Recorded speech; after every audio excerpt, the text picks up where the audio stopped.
or through the zip course. There's a zip line in St. Augustine. I got a house down there, so I go down there a lot. I'm big into surfing, so I travel all over the place surfing. So one of my favorite spots is down in North Florida, and they have a zip line at an attraction there called the Alligator Farm. And so there's a lot of alligators and other animals, like a little mini zoo, but you zip over all the alligators and all the animals. I mean, it's super cool, right? Yeah, that is really cool. So the reason that you have the little ramps here on the kids zip is that's how they stop themselves. They just like run up it.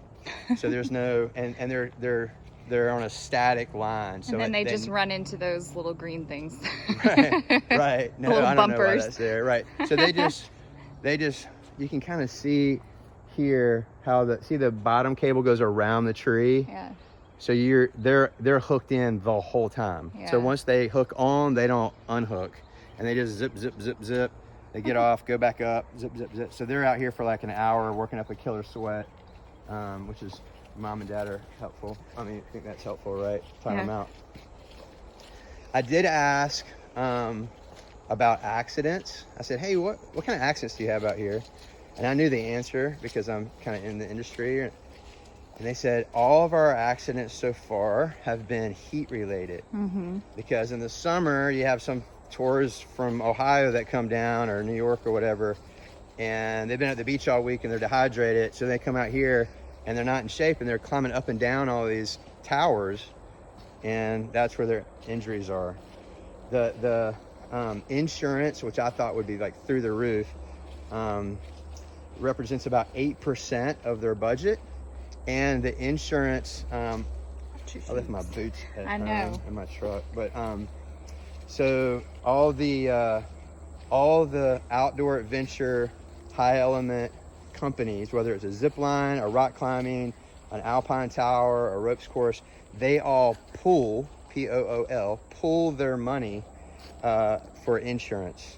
And then they pool, P-U-L-L, all their ideas together as far as industry standards, and they are their own governing body. So they have their own nonprofit governing body that works alongside the governmental agency of OSHA to regulate this industry. And that's under the larger umbrella, I forget the acronym, but the government agency that regulates like all adventure theme stuff, like, you know, Disney World, Six Flags, county fairs. So this is a smaller subsection of that whole world, if that makes sense.